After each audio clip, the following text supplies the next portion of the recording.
спорт жана жаштар саясаты деп. Бул физикалык түрдө жетишпейт ушу 5 тармакты алып барганга. Дүйнө жүзүнө көргөзгөнгө мисалы ошол министрлик керек. Муну жөн эле баягы асмандан алган жокпуз. Саламатсыздар, урматтуу депутаттар.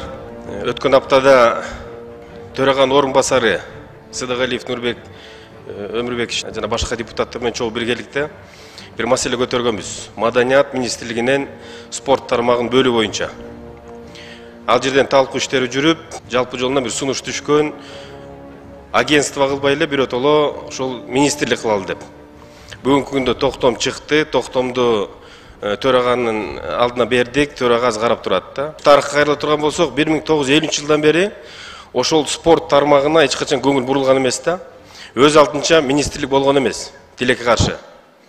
Болгону агентство болгон, департамент жана комитет болуп келген да. Өзүм ушу спорт тармагында көптөн бери аралашып жүрөм.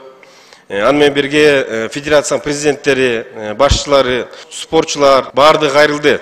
Ушул кошумча да бир маалымат берип койсок деп. Бул президенттин атына да кайрылуу болот. Ошон үчүн уруксат берсеңиздер, мен кыскача бир маалыматын берип коеюн. Баарыбызга белгилүү болгондой, бул 5 сөздөн турат да. Биринчиси маданият, маалымат, спорт жана жаштар саясаты деп. Бул 5 тармакты, саясатты кошкондо 5 тармакты алып бара турган министрлик да. Бул физикалык түрдө жетишпейт ушу 5 тармакты алып барганга. Ошол себептен спортко көңүл бурбай калып атат. Бүгүнкү күндө министрликтин астында 100дөн ашык федерация бар. Ошол 100 федерациянын 60 федерациясы дайыны жок. Эчтеке менен алек болбойт. Бирок тилекке каршы мамлекеттик казынадан, бюджеттен жылына кызылдай акчалар бөлүнүп берет. А 40% болсо өздөрү менен өздөрү, өздөрүнүн киндиктерин өздөрү кезип, ар кайсы жактан каржы булактарын издеп, кайрчы болуп жүрөт да тилекке каршы. Эми бул ачуу чындык. Эми спорт министрлиги эмне керек деп ушул жерден мүмкүн суроолор жаралып калышы мүмкүн. Баардыгыбызга белгилүү болгондой, эми дүйнөлүк аренада желегибиз желбиреткен бир эки учур бар да. Биринчи учурубуз бул мамлекет башчы барат, ошондо көтөрүлөт.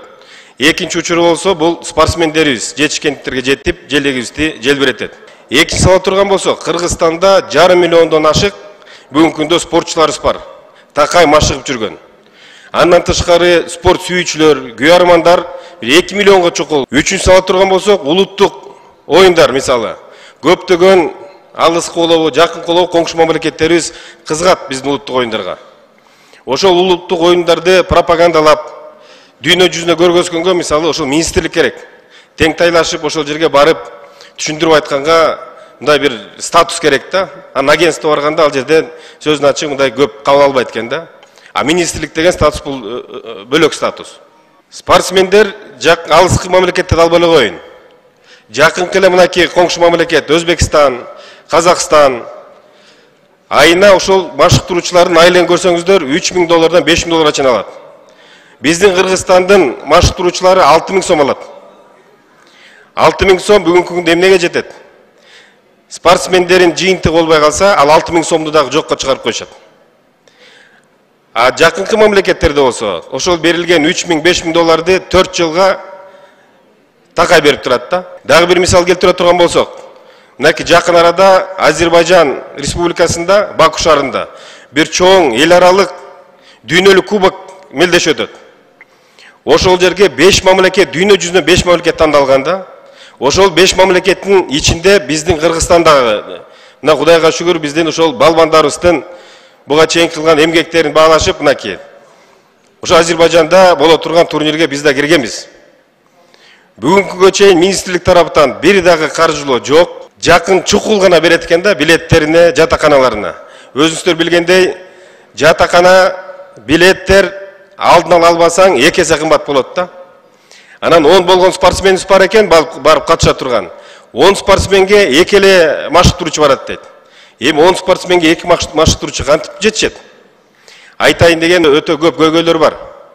Тилекке каршы бүгүн азыркы министрликтен бул боюнча маалыматы да жок. Себеби дегенде тармак өтө көп. Спорттун көйгөйүн түшүнө бербейт. Урматтуу коллегалар, токтомду бир сыйра карап көрсөңүздөр, ал жерде баардыгы толук кандуу жазылган. Анан бул жерден ушул ыйык трибунаны пайдаланып, жеке өзүм атыман улсат берсеңиздер, сиздердин атыңыздардан ушул урматтуу биздин президентибиз Садыр Нуркожоевичка, а киши дагы спортко кылып аткан салымдар өтө чоң бүгүнкү күндө. Өзү ошол спорт институтун бүткөн катары, бир чебер катары бир колдоп койсо, ушул биздин спорт тармагын өзүнчө спорт министрлиги деп бир чыгарып койсок деген бир сунуш бар. Мен ойлойм, ушул биздин урматтуу мамлекет башчысы Садыр Нуркожоевич бул демилгени колдойт. Бардыгын мыйзамдаштырып, мынакей кагаз түрүндө азыр биз өткөрүп бердик.